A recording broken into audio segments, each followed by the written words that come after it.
Hey Nancy, what have you been doing to relieve stress during this crazy time? I'm running, I'm biking, and I'm watching some trash television. Hey, that sounds good.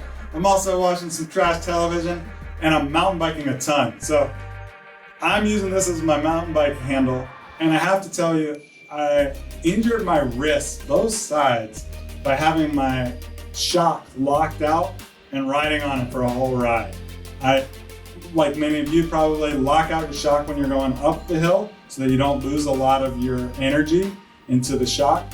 But if you forget to turn that off and you're going downhill because you're just in your happy place, it can really cause a lot of irritation to this area right here. So I got to take my doctor hat off and report to my doctor, which is Nancy here, and have her work through it and try to figure out what was happening.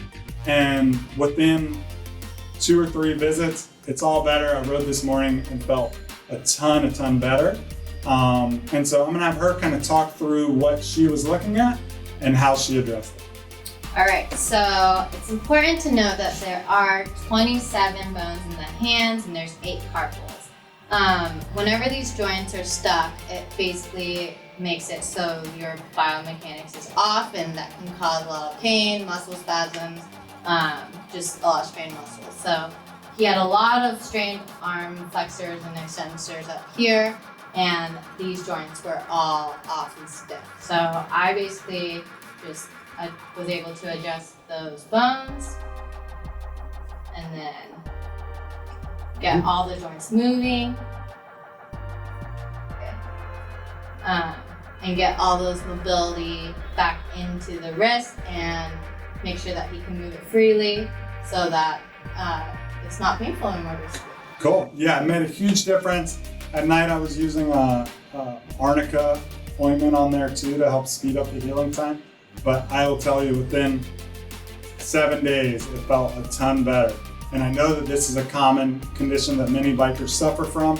All that vibration that transfers into your wrist, gripping a lot, trying to hold onto the handlebars can cause a lot of forearm and wrist issues.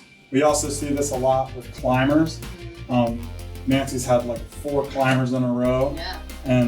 And tell us more about what you see. Same thing, just gripping on their hands all the time so that the joints are basically stuck. A lot of scar tissue will form up when they're clawing. So just freeing that up, freeing the joints, it just really helps with your mobility and keeping you pain-free, just to free all that up. Sweet, that's our goal. We're trying to keep you out there playing, doing the things you love.